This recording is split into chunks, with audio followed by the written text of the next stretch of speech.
Afternoon, everybody. Thanks, Daniel, that's excellent.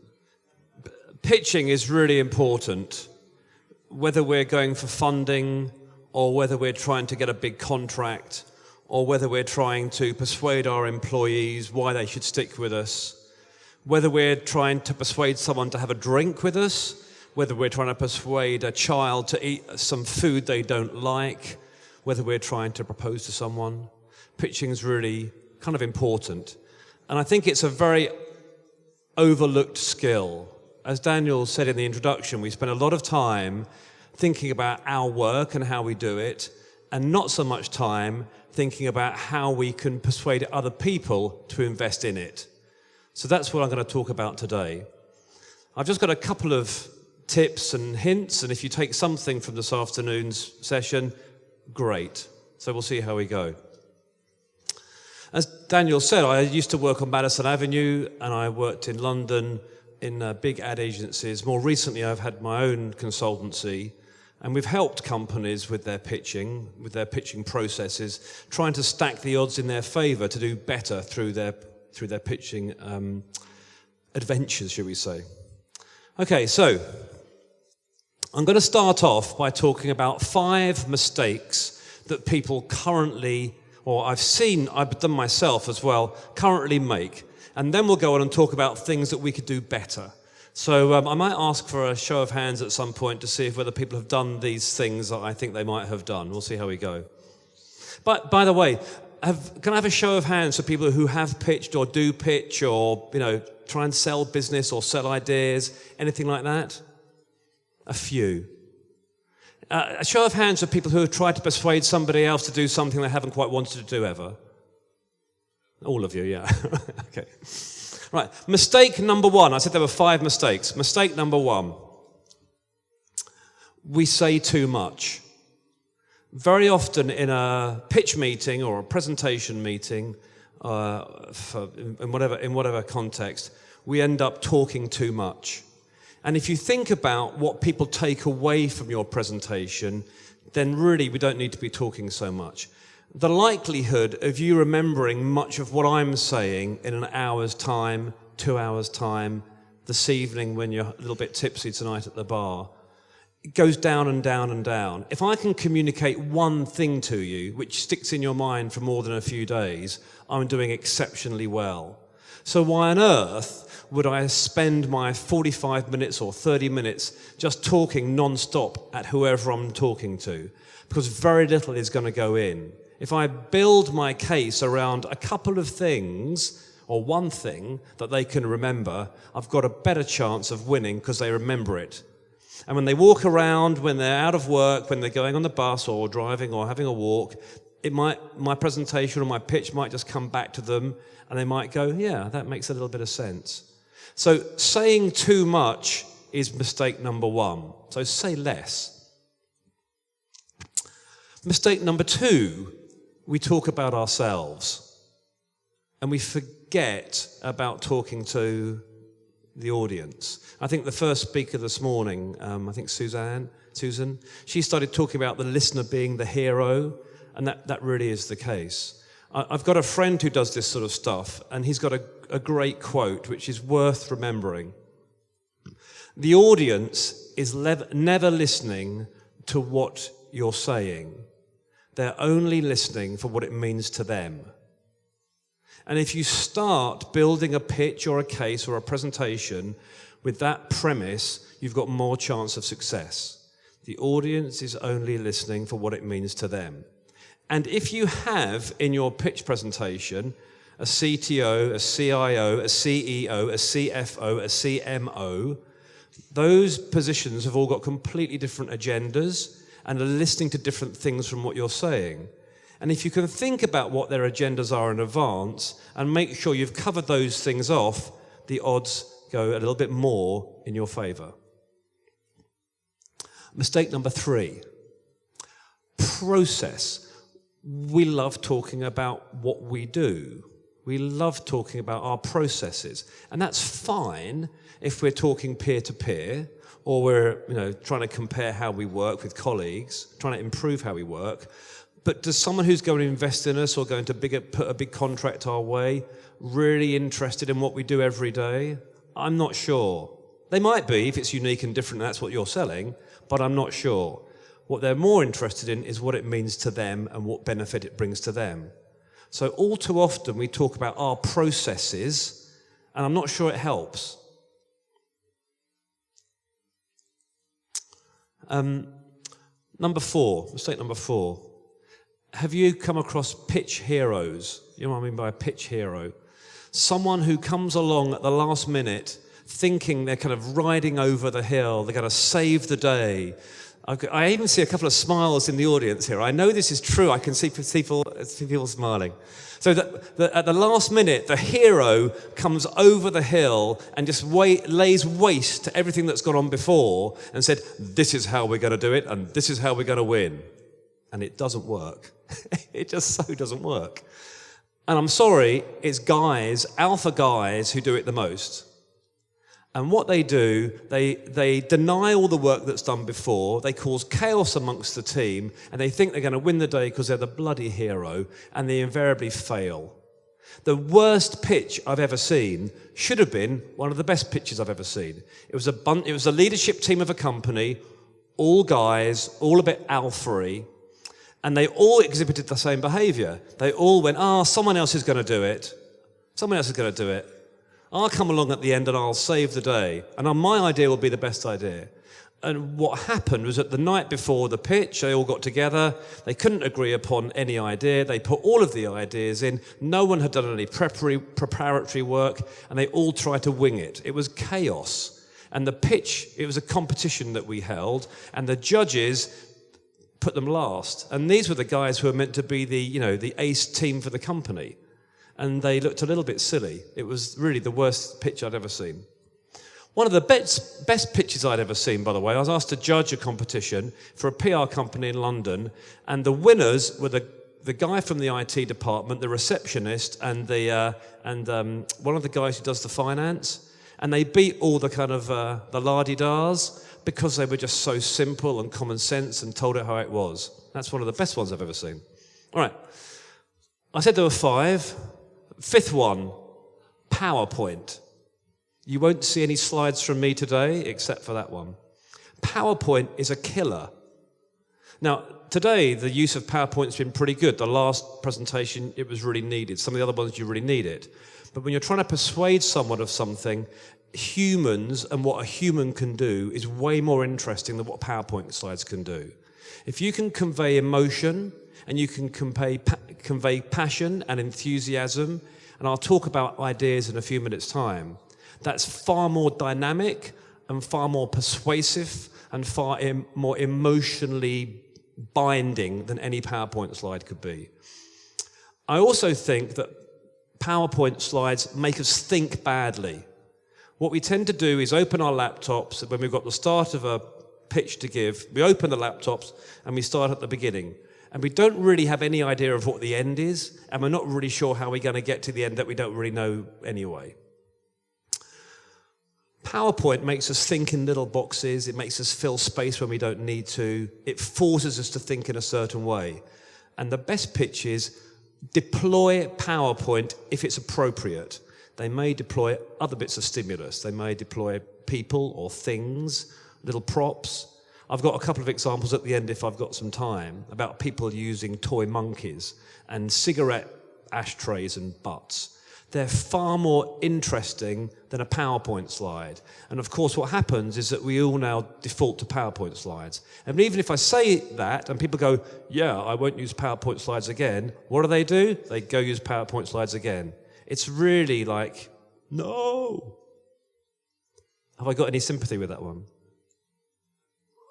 Yeah. That was good, wasn't it? Right.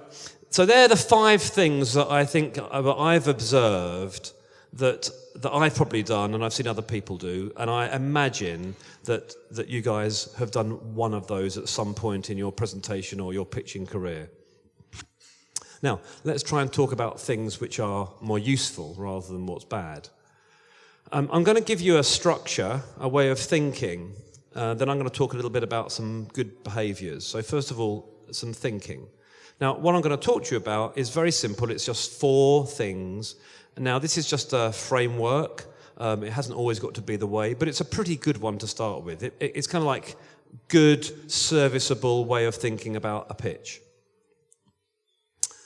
And I'm going to give you 3 examples as I go. The examples will be LG, the big consumer electronics firm, Green Mountain Coffee, which is a coffee brand in the US, and Santander Bank making an app, inventing an app. So I'll use those 3 examples and I'll run them through those 4 points I want to make. The first point is about objective setting. When you open your pitch or your presentation, tell the audience what you're trying to do. Now, it sounds very simple, but there are ways to make it really dramatic. The best one I would call reframing the problem. Do you know what I mean, reframing the problem? I'll give you an example. So LG, they asked us to, when I worked in New York, they asked us to sell this television. It was their new Wonder television. It had more pixels than any other television at the time, so the quality of the picture was higher. We were an advertising agency and we made television ads. And if you'd given it more than a few seconds thought, you'd have gone through the following bit of thinking. The current televisions aren't good enough in terms of quality to show a television which is better than all the current televisions in terms of quality. So why would we do that on a television which can't even carry the benefit of this new television with extra pixels? It's just very simple and kind of ironic. Anyway, the brief was we want to sell more televisions. We redefined the opportunity for them and said, we're going to show you how, in the next 20 minutes, we're going to show you how you can sell more of all of your televisions. The entire range, not just this one, the entire range. And in the next few minutes, I'll tell you how we played that out in our pitch. The second example, I mentioned coffee, Green Mountain Coffee. We were their first ever marketing agency. They said, make awareness of our coffee. We're like, well, awareness doesn't mean sales, so let's get more specific about what we're trying to do. And we defined their objective in terms of we'll get share from Dunkin' Donuts in this particular area, and our share will be this kind of a value after this much time. Now, sometimes people, the audience, the clients, like it when you can define their objective in business terms. And if they can't do it, then you're impressing them if you can. So reframing an objective, making it a big opportunity, or being very business focused and very specific about it are 2 ways that you can state the objective or the opportunity really clearly. The third one is an interesting one. Santander, their innovation unit, wanted to launch an app. The idea behind the app, there was an insight into how people behave. People behave with a phone. They increasingly take a picture of the car that they want to buy. If they take a picture of the registration number on that car, the app was able to look at other cars in the area and say, well, here's a car, and this is how much it's going to cost, and we can approve you for a loan now if you want. So it was like the benefit was instantaneous loans. Once we'd done our work, our preparatory work, we came back and said, no, the opportunity is to change car finance into the digital age. We're going to make car financing digital. That's a much bigger and more inspiring statement of the objective than the one they came to us with. So the first thing when you're pitching, the first piece of good practice, is to restate or reframe their objectives or your own objectives in a much bigger and inspirational way. They'll be listening now. You've got them listening. The second thing, I think, so that's number one, the second thing is creating an insight or something which unlocks the door to an idea. And I'll talk about ideas in a minute. And I'll give you a couple of examples of insights. My definition of an insight, by the way, is something that changes how you see the thing, whatever the subject matter is.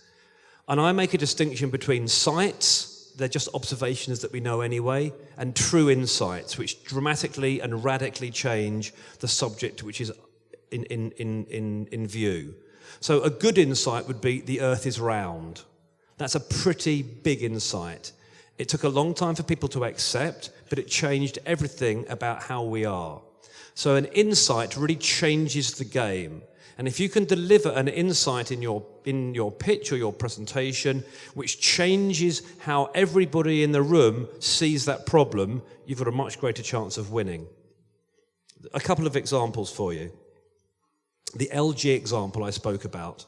When they said, we want to sell more of this television, it's got more pixels, we went and did a bit of research. We spoke to people, and we found out that it doesn't matter how many pixels the television had, people will not buy LG televisions. In those days, they wouldn't. They were much smaller then.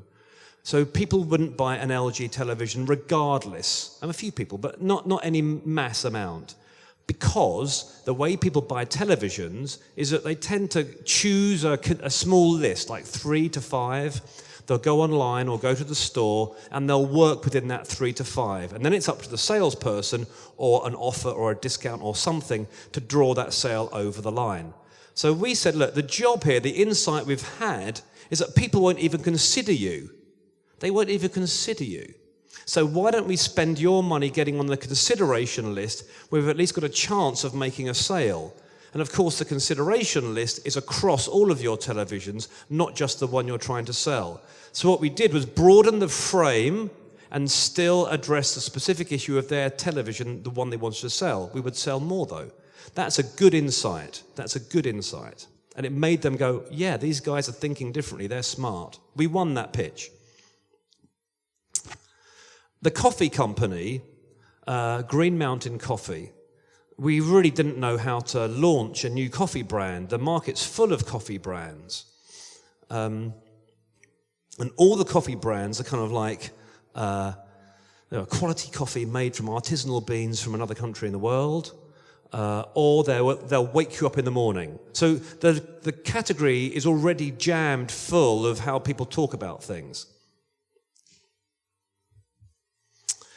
Again, we spoke to some people. Speaking to people's good, because you learn stuff and it makes you think a bit differently. It's easy to get inside your own head. We spoke to people. I spoke to a guy in Denver. We were really having problems trying to work out how to do this. I was in a focus group facility and there was a guy. And I said to him, describe a moment when you really want a cup of coffee. Describe the moment. And he said, yeah, I've got a pile of papers on my desk. I've been sitting at my desk for 2 hours trying to solve this problem. And I can't do it. I need a cup of coffee. And it became clear he didn't want a cup of coffee, he wanted a break. I went, okay, that's interesting. So then I said, well, what happens in your break? So he discussed, he goes for his break, he gets a cup of coffee, he calms down a bit, he kind of lets his mind wander a bit, and he kind of goes back to his desk. And I said, well, what happens then? And he said, well, I solved the problem. I'm like, that's interesting.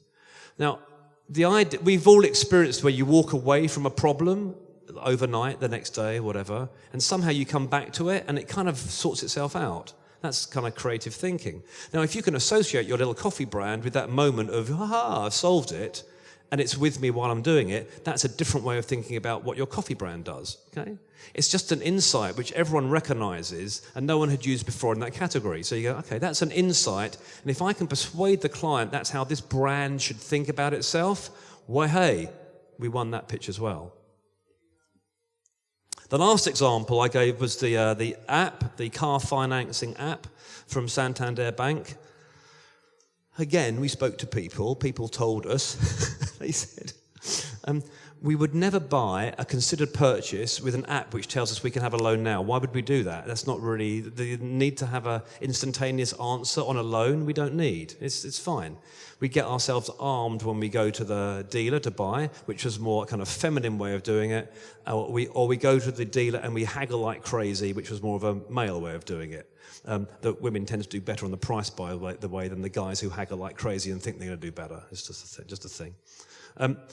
So we said, that isn't going to work. Your insight isn't going to work.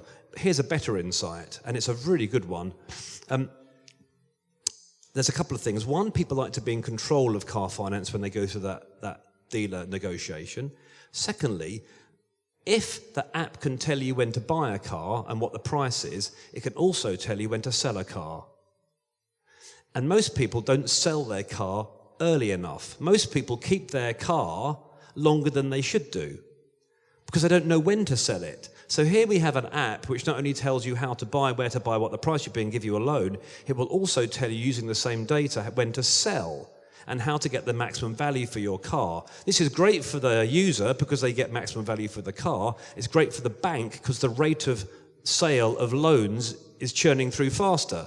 So everybody wins. And the bank were like, oh yeah, that's really clever. So that's another example of an insight where you change the frame of how you're thinking about a problem. So if you can set up your objectives well, and if you can deliver a good insight, you're on the way to winning. The last thing, well, it's not the last thing I'm going to say, but it's probably the most important thing I'm going to say today, is have a great idea. Have a great idea. And I'm really passionate about this. And if you can find an idea, this is going to sound a bit pretentious and maybe a bit silly. If you can find an idea which you can put up in the middle of the room and everybody in the room feels that they can own the idea and they can buy into it emotionally, you will win the pitch. Because it's not your idea anymore, you're giving it to someone and you're sharing it with people. The best example I can think of is Obama's hope. I mean, hope wasn't the line for the campaign, but there was something which spoke to everybody or spoke to enough people for him to win. You know, he just put something up there and everyone kind of went towards it. And if you can find an idea which is universally in the room, which is universally powerful enough that everyone can see into it for themselves and see the benefit for themselves, I think you're away. You're really away on that. So what would our examples be? The LG example with the television, the idea we came up with was actually a little thing we found out. I don't know how we found it. LG were the world's largest manufacturer of flat screens. Right? And well, how does that happen? Well, they made flat screens for Sony, they made flat screens for Panasonic, they were the world's largest manufacturer of flat screens. Now, if no one puts LG on the consideration list, if they're saying that they're the world's largest manufacturer of flat screens, then people start to consider them, because that many people around the world are buying them, so can I. Right, so that's a great example of an idea that changed how the client thought about the problem. Let's get you on the consideration list and we'll sell more televisions across the line, not just that single one with more pixels. The coffee brand. Remember I had the story of the guy in Denver who solved the problem and came back to his desk with a coffee. The little idea we gave the client was a revelation in every cup. A revelation in every cup. And it was sweet because the coffee was a kind of newish coffee and it was sold in the C-stores and garages. The coffee was better than the context it was sold in. And the idea of a revelation spoke to the quality of the coffee, but it also spoke to this notion that a revelation in every cup. You have a little idea. Just take a break, have a coffee. Something might happen. Something might happen. And that's a little truth that we turned into a bigger idea. We won that pitch. They were America's fastest growing consumer goods for a couple of years. Kraft bought them. All the people we used to work with are now, running their own VC companies because they made so much money. So those two are really great ideas that you put up in the room and people can go, I can see that. I can see the future in that. I can see my role in that. And that's such a long way from me talking about what I do. It's really turning things completely on their heads. The last one, by the way, I think I've kind of told you already, the app that Santander Bank were creating, we spoke about the future of car finance in the digital age, bringing car finance into the digital age, and not just being an app that gave you an instantaneous yes or no on your loan. And that was a good, big idea that they got excited about, and if you can get them excited, you're away. Okay. I didn't bring my water up. I'm fine, but if I get a little croaky, bear with me. I said there were 4. I've done the big ones, the impressive ones. The 4th one is prove it. Now you've done your objective, you've done your insight, you've done your what's your idea, then it's how do you prove it? And that's where you might want to talk about yourself or the magic things that you've got or the reasons why that company is able to do that thing. The proof bit is really the logical bits which provide rational ammunition behind the emotional sell. I don't know if you know, a lot of car advertising is to do with after you've bought it. Because when you've bought something big, you go, well, was that really worth doing? So sometimes there's the reassurance of that was a good thing to do, which is to do with the rational stuff. Or if you want to buy something and you're trying to tell someone, oh, that's really sweet. It wasn't even a hint. What a nice man. What a nice man. Thank you. Oh, he was listening, I guess, wasn't he, as well? Where was I? Yeah, so also if someone's in a pub or a bar or a restaurant trying to justify why they bought something or why they did something, they use rational means. They never say, I really wanted it, so I bought it. Well, I mean, they will do sometimes for some things. But normally, particularly with guys, there's a kind of like, I bought it for the following 3 reasons. So sometimes that the proof or the rational persuasion which comes after that big idea that everybody shares is just a way to help it on its way. It's to prevent those kind of rational skeptics knocking it away. Because they will do, particularly the people who think about money, who aren't used to thinking about these big things. All right, so I said there were 2 bits. There was thinking, how to think. Now, I think that's a useful framework. It's if I'm a little bit pushed for time or I'm just trying to teach people the basics, that's a good one. I mean, you can get a little bit more sophisticated where you turn things on their head and do other things or start in different ways. But that's always a good, solid way. That one won't really let you down, I don't think, if you execute properly. Just a couple more things from me. The first is about behaviours, and I've hinted earlier about PowerPoint, and I've also spoken about the pitch hero who thinks they're going to wander in and win the day, which is a fallacy.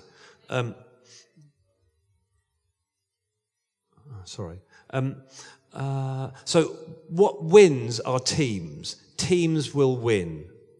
Individuals rarely win. I mean, of course, there are these big business heroes, and they may have the charisma by themselves to do something. But in everyday life, with normal people, a team will often outdo an individual. In my experience, pretty much every time. And a team, why does a team win? A team wins in its most poignant way when the people you're pitching to want to join you. They want to come to your side of the desk. And I think the most perfect scenario in a pitch, if you can open people's minds and put up a big idea and say, this thing, this benefit, this value, this future is within our reach. We've thought this through. If any of you, the audience, think that, if you want to come and join my side of the table, instead of sticking on your side, I think I've got you. I think I've won. And you don't always want to join me, an individual. You'll want to join my team. Because teams can create real magic, and teams can create things which are bigger than any individual. And if it goes well, you can create such momentum and such confidence and such energy that more and more people want to join you. And if there's any secret to winning a pitch, it's not price, discuss that later. It's not your process. It's not your individual. It's the fact that you can generate a smart, big idea which people can see themselves in, and they want to do it with you. And human chemistry and human creativity will win almost every time. Absolutely. Please create time to do it properly. If you do these things at the last minute, it will look like you've done them at the last minute. And if you do them on the side of your desk, not in the middle of your desk, it will look like they've been done on the side of your desk. When you're doing this stuff, it's very transparent how good you are as a team and how hard you've worked and how hard you've thought. Covering things up or winging it doesn't work terribly well. So if I'm giving advice about how to do this properly, find a good team with a good balance.